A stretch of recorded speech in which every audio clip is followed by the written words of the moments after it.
Let us look at few more MCQs quickly. Rhinoscleroma occurs due to Klebsiella rhinoscleromatis, isn't it? We have already seen this, rhinoscleroma.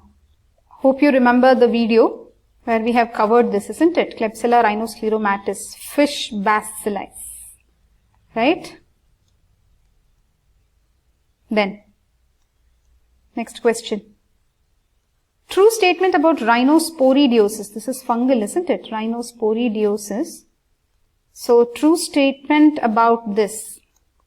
Most common organism, no, that is rhinoscleroma, only seen in immunocompromised. Usually fungal will be immunocompromised. Presence as nasal polyp can be diagnosed by something. What is the answer here? Answer is 3. Present as nasal polyp. Rhinosporidiosis. Let us look at this rhinosporidiosis. Rhinosporidiosis caused by fungus, Rhinosporidium seaberry. Here you can see sporangias containing spores. What else? So basically you can look at these photos here. This is the one that we seem to be interested, right? Nasal polyp they are saying.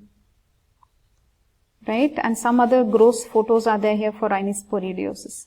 We have covered this in our rhinosporidiosis video. Friable polyps, large friable polyps in the nose, yes. So we have already looked at this chronic granulomatous disease, yes.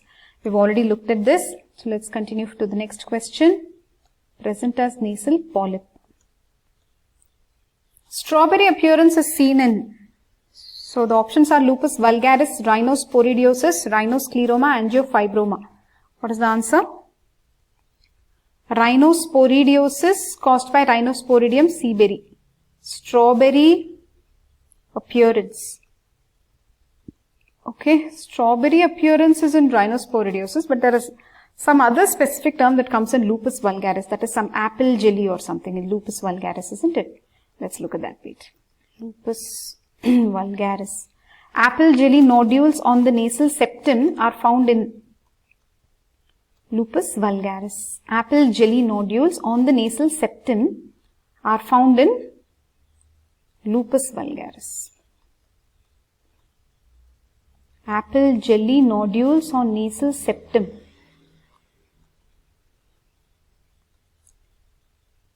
This lupus vulgaris has many photos, guys, that are very different actually. It is tuberculosis luposa. Next question, rhinosporidiosis. The following is true. Fungal granuloma, grayish mass. Surgery is the treatment. Radiotherapy is the treatment. Again, rhinosporidiosis. So if you remember our rhinosporidiosis video, there we have seen radical surgery, which with cauterization is the mainstay of treatment. So surgery itself. So where is the answer? Surgery is the treatment. Okay. So what's the answer? 3.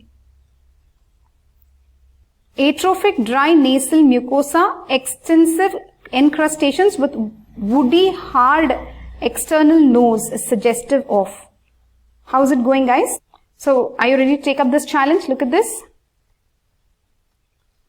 Atrophic dry nasal mucosa, extensive encrustations, woody hard external nose, woody hard external nose. So answer is, I'm thinking, answer is 2, is it? Rhinoscleroma they are saying. Let's just check our rhinoscleroma video and see. So rhinoscleroma clinical features, atrophic stage, smelling, foul smelling, purulent nasal discharge, granulomatous, woody feel. See here, we put this woody guy and we said, right, woody feel. Okay, so this woody feel comes in this rhinoscleroma. Okay. So let's go back here. Answer is rhinoscleroma. So Bernoulli's theorem explains what? The development of nasal polyp. Yes. So why nasal polyps develop? What is this thing?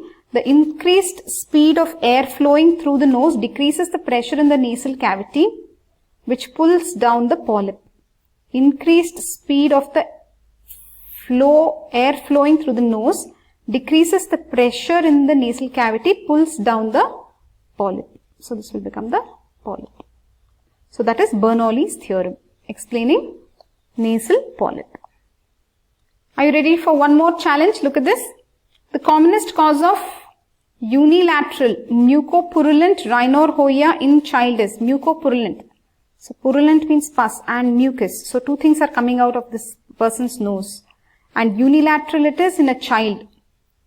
Foreign body, adenoids, deviated nasal septum, inadequately treated acute frontal sinusitis. Answer is foreign body. The option, I think the thing is unilateral here. Hence they are leaning towards foreign body.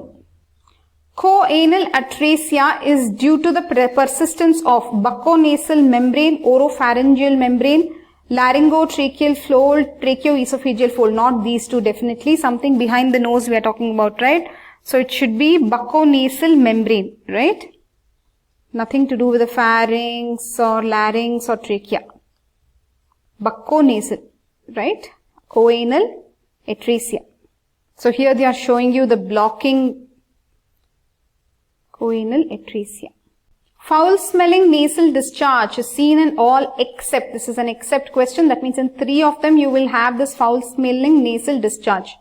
So in choanal atresia, foreign body, rhinolith, nasal myiasis, where do you think you will see foul smelling nasal discharge?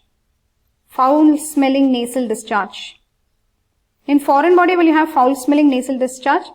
If there is mucopurulent discharge and all that, yes. Rhinolith, if there is stones, will you have foul smelling nasal discharge? Choanal atresia, it's so blocked. Nasal myiasis, what is this? All those larvae and all in the nose. Will there be foul smelling nasal discharge? Yeah, so the only thing here is choanal atresia where there is that blocking, right? Bucco-nasal membrane. Basically here the nasal discharge will not have bubbles. Okay, that's the only thing in this choanal atresia. Rhinopyma is associated with which of the following? Infection of hair follicle, hypertrophy of sebaceous gland, congenital deformity of nose. Are you paying attention, guys? Are you ready to look at this challenge? Next challenge. Rhinopyma, they have given off the term itself. Rhinopyma is associated with which of the following? Infection of hair follicle, hypertrophy of sebaceous glands, congenital deformity of nose, hypertrophy of sweat gland. So is it sweat gland? Is it sebaceous gland? Hair follicle? Some congenital deformity of nose. So these are the options for you. What do you think the answer is? So basically it is the sebaceous glands, isn't it? If I am remembering right. It's hypertrophy of sebaceous glands, right? What's the answer? 2, yes. See. This is a better photo actually, this one, rhinopyma, right? So basically it is sebaceous gland. Hypertrophy. One more question here, guys. Are you ready to take a look at it? Rhinoscleroma is due to which infection? Rhinoscleroma, Klebsiella rhinoscleromatis. So it is bacterial. No doubt. Answer is bacterial. In allergic rhinitis, the nasal mucosa will be what? Pale swollen, pink swollen, atrophied, bluish atrophied. So the answer here is pale and swollen. It will be pale in allergic rhinitis. It will be pale and swollen. Allergic rhinitis treatment includes all except.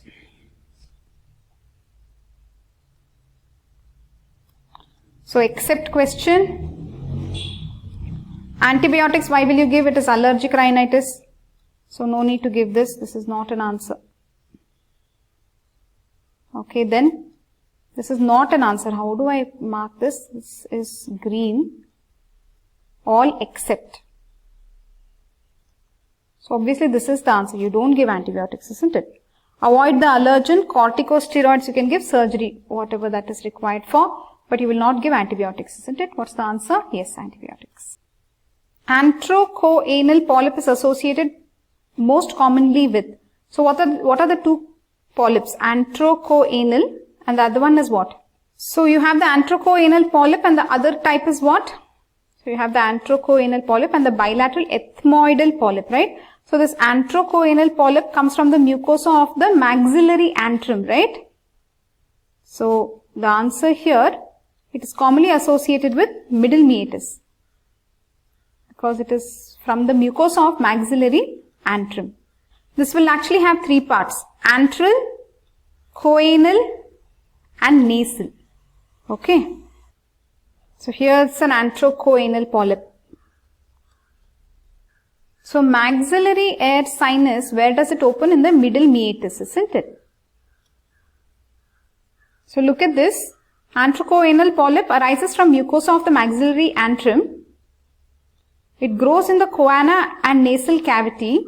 Hypertrophied middle terminate, one of the important differential diagnosis. It is most commonly associated with middle meatus. So we looked at a lot of questions in this video.